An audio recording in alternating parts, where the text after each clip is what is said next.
Hi everyone, my name is Madison Furman, and today we're going to be talking about an article called Iron Deficiency in Adolescent Female Athletes.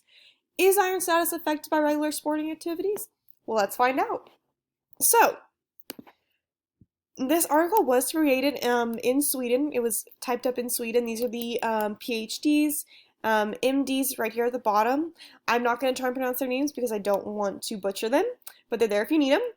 Underneath there's going to be the reason for this study, which is to find out if iron deficiency and iron deficiency anemia are higher in female athletes or in non-athlete females of the same age. So why do we care about this? What does it mean? What is iron deficiency? So, iron deficiency is classified as a condition of too little iron in the body, whereas IDA or iron deficiency anemia is a cause of too few healthy red blood cells in the body. Now, what does this mean? So, iron, helps us grow. It helps with development in the body. Iron produces hemoglobin, which is a protein that carries oxygen from the lungs to the whole of the body. And then you've also got myoglobin. Myoglobin is a protein that provides oxygen to the muscles. So without hemoglobin and myoglobin, we would be in very bad danger. So we need to make sure our iron levels are at a good standard, because especially for young female athletes who are in this study, when they start menstruating, our iron levels are already very low. But we need to make sure they don't get too low, or it can cause headache, fatigue, lethargic feelings. This meaning that if they are practicing trying to do any type of game, sport, it could be a problem. So in order to make sure we keep our iron levels up, we have to eat more red meat. And we also have to make sure we're drinking enough water and taking care of our health, so not exercising too hard during that time.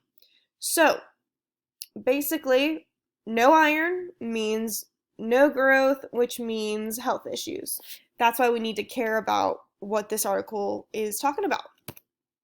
So the participants in this study, there were 57 female high school athletes who were the top level, and then we had 92 non-athletes. They were all between the ages of 12 and a half and 17 and a half. Now, when you think of the athletes, I want you to think of the tennis player from Sweden.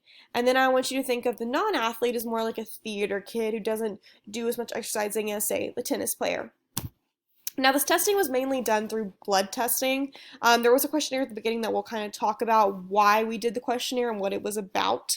But in order to do any type of iron deficiency testing, it has to be through the blood. So they can run the blood and basically test it for hemoglobin levels, like I told you about earlier, total iron binding capacity, and like the serums in the bloods. So how the testing occurred, the questionnaires the athletes went over were over family history, any type of eating disorder, diabetes, cancer, whereas then there was the social eating aspect of it. Were they eating 3 meals a day? Were they eating breakfast? Were they drinking milk, water? Also social habits, were they smoking, non-smoking?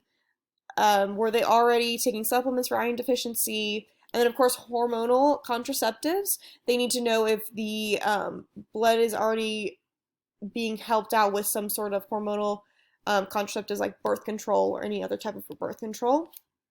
So the blood testing was done between 10 a.m. and 12 a.m. after a night of fasting. The reason they had to do the fasting was so they could make sure the blood was completely pure and that there were no extra, carbs, proteins, or fats inside of there. Just 100% testing it out for the iron in the blood.